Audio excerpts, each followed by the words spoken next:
for it. You could die for it. You could rise to the top, kiss the sky for it. We gon' ride for it, kick around for it. Nigga, put your oaks on, we gon' shine for it. You can lie for it, you could die for it. You could rise to the top, kiss the sky for it.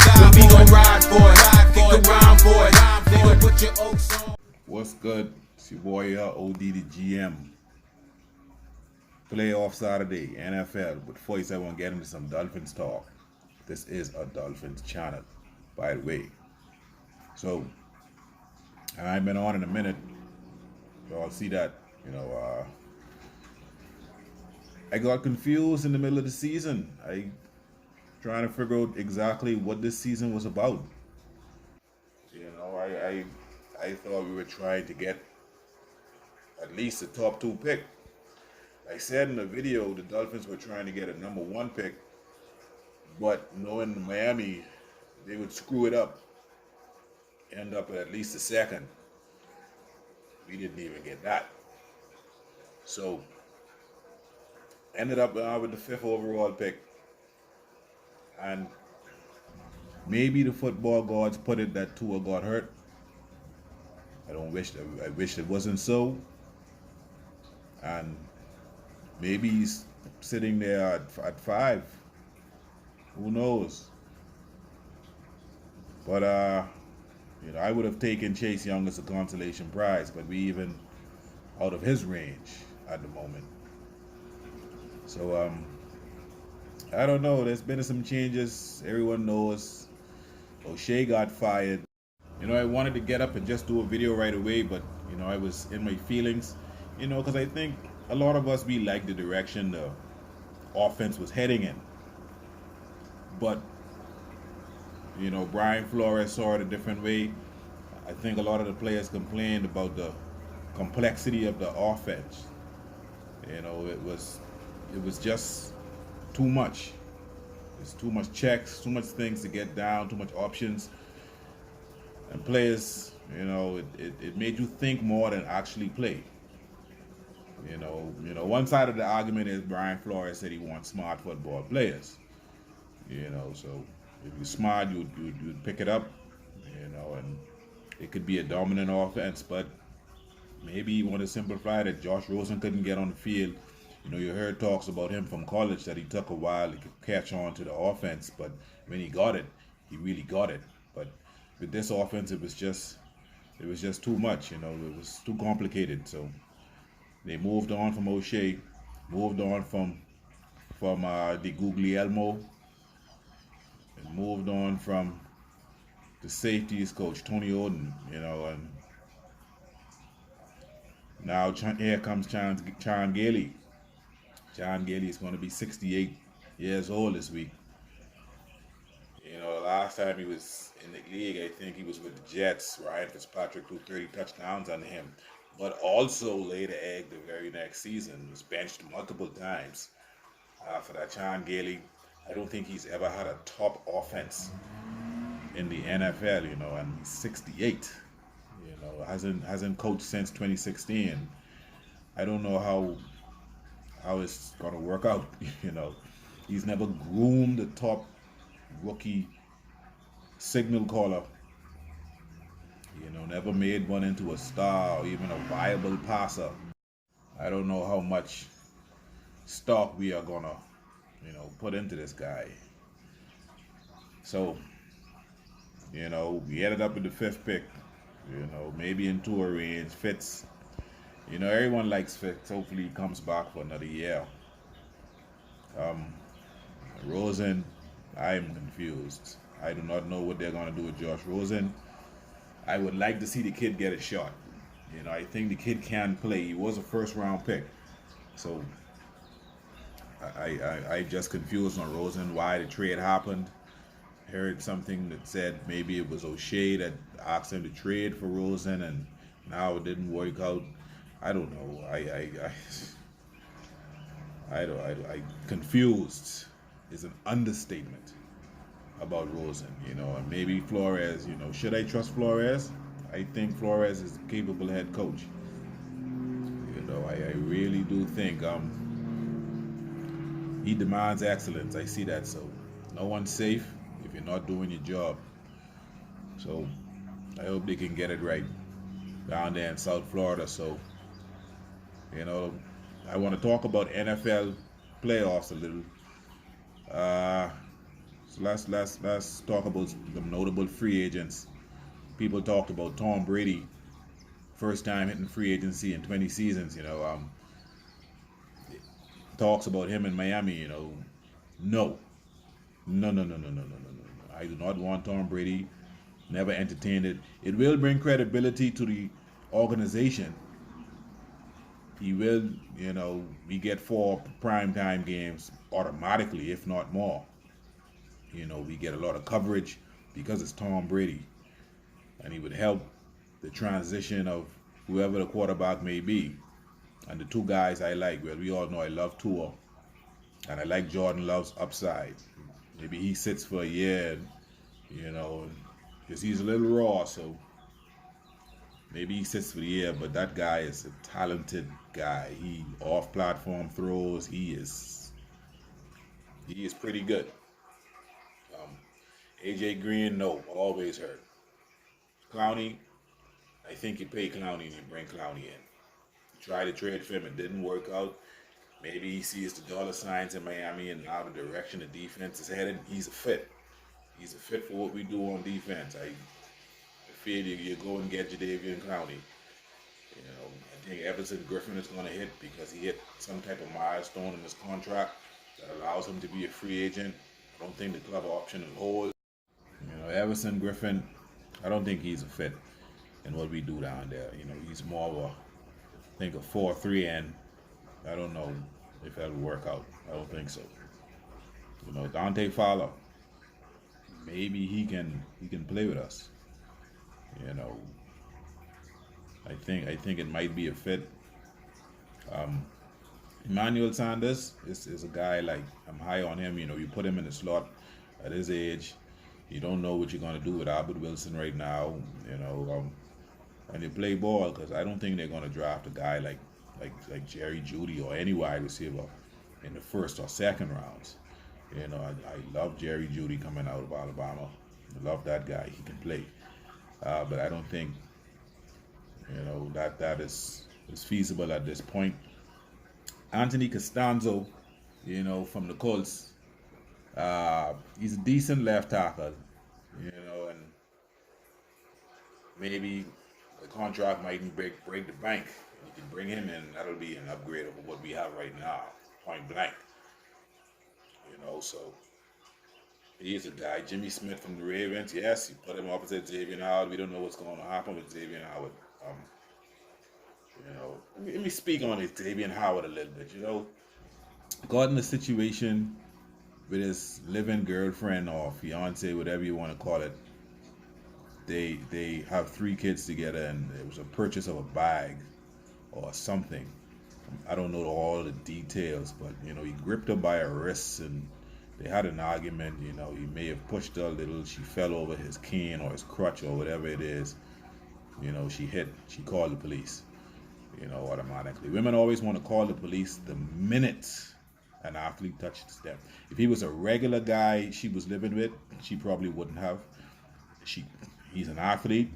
She called the police. He ain't like he slapped her, he punched her, he kicked her, he beat her, or nothing like that. And I know America is a very sensitive country. I mean, anything to do with women and dogs and children and any type of animal, I guess, and gays, they are up in arms. You know what I'm saying? I mean, I don't see this as that big of a deal. You had an argument with your woman, you gripped her by her wrist. You didn't mean to push her down. She tripped over your cane, your crutch, and she fell. I mean, and big man, she don't love you. She don't love you. You basically taking care of her and the kids. You doing your job as a mom, but she called the police for you. You understand? It ain't like you tripled and you was harming her life. You had her life in. I mean, America is just so sensitive to it. The police, they come to do their job. There was a report, they doing their job. Can't fault them for that. Xavien Howard, I would say to you, you shouldn't have never put your hand on her. You live in a country where that is frowned upon. Not that we do that down here in the Bahamas. That is frowned upon here too. But you didn't. To me, you didn't beat the woman. You gripped her by her wrists. You know, you let her go a little hard. She fell down. Yeah, like people may come after me for it, but I mean, she don't love you. She's going to call the police and jeopardize your career over this. You're going to be suspended for sure. You could be kicked out of the leagues. Some guys have been kicked out of the league for this. I know there's a Ray Rice. He's been kicked out of the league. His was a little worse. Kareem Hunt had an 8-game suspension. But I remember there was a kicker, I think, and he was white. I think it's only 1-game suspension he got, if any. This the league we in now. Remember now, black people still a minority in America, so the odds are never in our favor, my brother. So all the black players out there coming out in the league, if there's a problem at home, it's best you just leave. It's best you leave it alone. You have enough money to start a new life. It makes no sense because you're always going to get the raw end of the stick. Point blank. I'm not condoning it. I need people to understand what I'm saying. You understand? It's just that America is sensitive to things like that. And women, once you're an athlete, women, the most spiteful human beings on earth, most spiteful creatures on earth, they will try to bring you down if you do anything that they don't like. Okay? Anything. So, there we go. Teddy Bridgewater. Maybe. I won't be mad, but I don't want it to be a long-term deal. Maybe 2 years. And you still draft your quarterback. And even if Tua declares to go back to school, it makes more sense. You bring in Teddy B for 2 years. Then you hit next year's draft. Maybe you trade one of your first this year for one next year. You have 3 next year as well. Maybe you trade 2, 4 next year. Whatever you need to do to ensure that you can trade up if need be. Okay? Kyle Banner, yes, a big yes for me. You know, he comes from an organization, he'll be familiar with that defense. He would come in and help the other linebackers, and he would be an impact player. That's how I feel about it. He would fit right in. One of the better inside linebackers in the league. On a top-ranked defense. Yes. I agree. Amari Cooper, no, because it'll be too expensive. It will hinder the growth of Preston Williams. You know, and Devontae had a good season. I don't think you bring him in. You know, he's a great player, you know, but I don't think you bring him in because I don't know if it's an injury or what, but he disappeared late in the season for the Cowboys. Brandon Sheriff, a resounding yes. We need help on the offensive line of God. You bring him in. You pay him. He's pretty good. You pay him. Leonard Williams, I say yes. You know, big sack total isn't there, but he is an impact player on the defensive line. If you can pay him, he would be a fit. You bring him in. Trey Waynes, I don't think so. That secondary sucked. He was never that good to me. Andres Pete, maybe, you know, I don't know what his range may be. If it's a decent deal, you bring him in, you know, and you need as much help on the line as possible. You make it work. Shaq Lawson, maybe, in Buffalo, from Buffalo, you know. He plays outside, I think. Maybe you bring him in, you know, good linebacker / DN. Kareem Hunt, you bring him in to me, you know. He can play. You need a good running back. He can play. You still draft one, but Kareem Hunt is a guy I say yes to. Despite what happened, you know, he can play on the field, he can play. He did his time, he can play. Derrick Henry, he trumps all. Boy's a beast. I don't think Tennessee's going to let him go. What if you can snatch Derrick Henry up? You bring him. You know, I'm one who, I don't think you overpay a running back, but a guy like Derrick Henry, you try to see where you can go with that. I agree with that. Jamie Collins, yes. He went back to New England. He played decent. You know, we need linebacker help. And Jamie Collins is one of the top guys. You know, coming out this year. Joe Thuney, I think you pay him as well. You bring him in because the line needs to be built. You stop playing with the line. You've been playing with the line for a long time. You bring these guys in, man, and you get this thing rolling. I don't think you're going to survive a 2-year tank. You build a team to drop your rookie quarterback into, especially that offensive line. I don't think any rookie would have survived that line last year. Okay? So, anyway, that's enough Miami Dolphins talk. Okay, our season is done. I'm looking forward to seeing what we do in the future. Free agency comes around, then you can talk about the draft. People put up mock drafts now. I think it's ridiculous before free agency. Let's get to the football games today, playoff games, Let's start with Buffalo and Houston. What I would like to see is Buffalo beat Houston. For the only reason is because we have their first round pick, and I would like that to be as early as possible. Okay? But now they're both 10-6. Buffalo has been 6-2 on the road. That's pretty good. And Houston has been 5-3 at home, so they can't get beat at home. Points. Buffalo is not very, very good on offense, especially in the passing game. They're 23rd in points. Houston's 14th. They're second in points allowed. That's a big time defense. Second in points allowed. Houston is 19th. They could be had. Total yards. Buffalo is 24. Houston is 12. Pass yards. Buffalo is 26. Like I said, they're not good throwing the ball. I guess only when they play the Dolphins. Houston is 14th. Rush yards, they're 8th and 9th, respectively. So that's kind of even. Yards allowed 4th for Buffalo and 28th for Houston. Like I said, Houston, their defense isn't all that good, but Buffalo has that top-ranked defense. But I don't know if they have the running game for the playoffs. I would pick Buffalo. Houston is at -25 right now, and I would pick Buffalo. But you need a running game to go with a good defense. You have to wear out the opponent's defense as you shut down that offense. But I think Houston would score just enough points to beat Buffalo. Maybe 17-12. Somewhere I see it like that. I know that's a kind of a low score, but maybe Houston just out edges Buffalo. Josh Allen, final drive of the game, and maybe he throws an interception, and let's see it, something like that. So that's how I see it. Houston would win 17-12. Now the game, I think we may be interested in. Ryan Tannehill goes back to New England to play the Patriots, as he's done for 7 years, twice a year.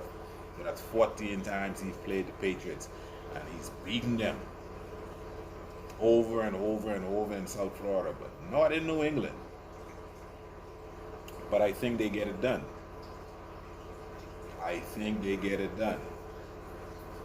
9-7 Tennessee, 12-4 New England. They're 5-3 away. Tennessee is, and New England is 6-2 at home. Points per game, Tennessee is 10th, New England is 7th. Points allowed, 12th. Tennessee and New England top defense in the league. Total yards, 8th in the league is Tennessee. 17th is New England.